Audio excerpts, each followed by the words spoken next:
സ്നേഹത്തിൻ്റെയും സുരക്ഷിതത്വത്തിൻ്റെയും കരുതലിൻ്റെയും മനോഹരമായൊരു കൂടാരമാണ് കുടുംബം. പരസ്പരമുള്ള സഹകരണവും വിട്ടുവീഴ്ചകളും അംഗീകാരങ്ങളുമാണ് ഒരു വീടിനെ സ്വർഗമാക്കുന്നത്. ജീവിതത്തിലെ ഏത് പ്രതിസന്ധികളിലും തളരാതെ മുന്നേറാൻ നമുക്ക് കരുത്തു നൽകുന്നത് പ്രിയപ്പെട്ടവരുടെ തണലാണ്. അത്തരത്തിൽ സ്നേഹത്താൽ കോർത്തുവെച്ച മനോഹരമായ ഒരു മുത്തുമാലയാണ് നമ്മുടെ ജയ നിവാസ്.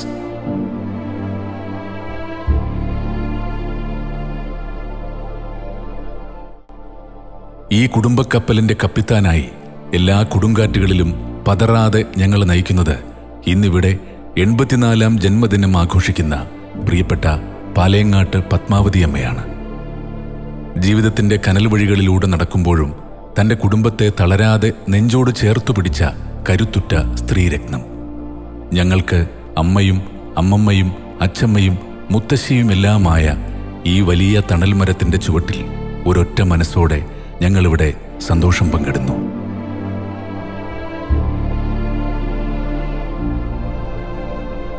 ആയിരത്തി 1942 മെയ് 5 ആ ജീവിതയാത്രയുടെ ആരംഭം. കുട്ടിക്കൃഷ്ണൻ നായരുടെയും പാറുക്കുട്ടിയമ്മയുടെയും സ്നേഹവാത്സല്യങ്ങളിൽ ഒരു സഹോദരിയും 3 സഹോദരന്മാരുമടങ്ങുന്ന നിറഞ്ഞ വീട്ടുമുറ്റത്ത് വളർന്ന ആ പെൺകുട്ടി അന്നേ തൻ്റെ ഉള്ളിൽ കരുതി വച്ചിരുന്നത് വലിയൊരു ലോകമായിരുന്നു. എടത്തനാട്ടുകര ബെസ്റ്റ് സ്കൂളിലെ ആദ്യകാല പഠനവും തുടർന്ന് ചെത്തല്ലൂർ സ്കൂളിലെ ഹൈസ്കൂൾ കാലഘട്ടവും അമ്മയുടെ ഓർമ്മകളിൽ ഇന്നും മനോഹരങ്ങളായ ചിത്രങ്ങളായി ബാക്കിയുണ്ട്.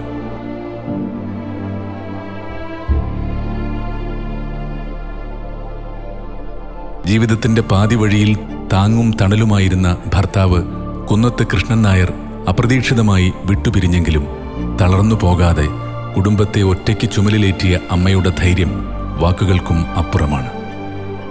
ചേരിപ്പറമ്പ് LP സ്കൂളിലെ പ്രധാന അധ്യാപകനായിരുന്ന അദ്ദേഹത്തിന്റെ തണലിലായിരുന്നു അമ്മ ഈ കുടുംബത്തെ എങ്ങനെ നയിക്കണമെന്ന് പഠിച്ചത്.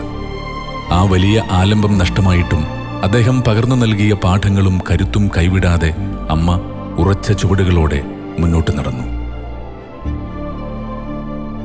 അമ്മ വെറുമൊരു കുടുംബിനി മാത്രമല്ല, മാറുന്ന ലോകത്തിനൊപ്പം സഞ്ചരിക്കുന്ന ആവേശകരമായ ഒരു മനസ്സിനുടമ കൂടിയാണ്.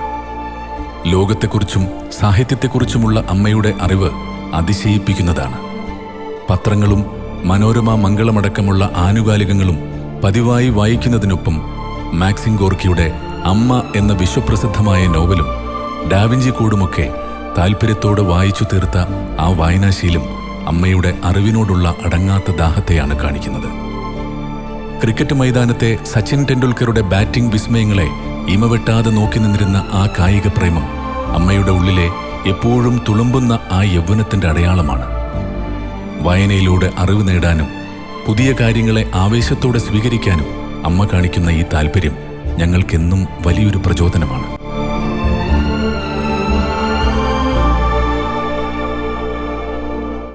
ഇന്ന് അമ്മയുടെ ഏറ്റവും വലിയ സമ്പാദ്യം അമ്മ വളർത്തിയെടുത്ത 7 മക്കളാണ്. 3 ആൺമക്കളും 4 പെൺമക്കളും. എല്ലാവരും വളരെ നല്ല രീതിയിൽ കഴിയുമ്പോഴും അവരെയെല്ലാം പരസ്പര സ്നേഹത്തിന്റെ പാതയിൽ ഒരുമിച്ച് നിർത്താൻ കഴിഞ്ഞു എന്നതാണ് ഈ അമ്മയുടെ വിജയം. നമ്മുടെ കുടുംബം ഇന്ന് ഒരു വലിയ കൂട്ടുകുടുംബത്തിന്റെ സ്നേഹത്തിലാണ് കഴിയുന്നത്. ഓണമായാലും വിഷുവായാലും തിരുവാതിരയായാലും എല്ലാ വഴികളും ചെന്നെത്തുന്നത് നമ്മുടെ തറവാട്ടുമുറ്റത്തേക്കാണ്. വിഷുവിന് പടക്കം പൊട്ടിച്ചും സദ്യയുണ്ടും തമാശകൾ പങ്കുവച്ചും 2 ദിവസം നീണ്ടു നിൽക്കുന്ന ആ വലിയ ആഘോഷങ്ങൾ നമുക്ക് സമ്മാനിക്കുന്ന ഊർജം ചെറുതല്ല. ഓരോ ആഘോഷവും നമ്മൾ ഒരുമിച്ച് ആഘോഷിക്കുന്നു എന്നത് തന്നെയാണ് അമ്മയുടെ ഏറ്റവും വലിയ സന്തോഷവും.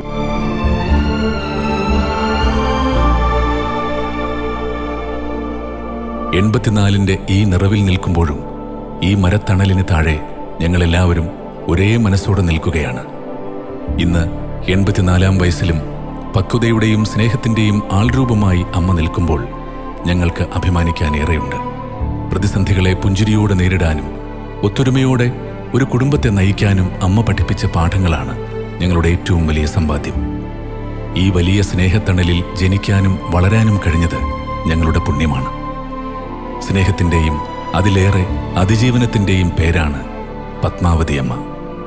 ഈ ജന്മദിനത്തിൽ ആ വലിയ സ്നേഹത്തിന് മുന്നിൽ പ്രണാമമർപ്പിച്ചുകൊണ്ട് ഞങ്ങൾ നേരുന്നു 1000 ജന്മദിനാശംസകൾ.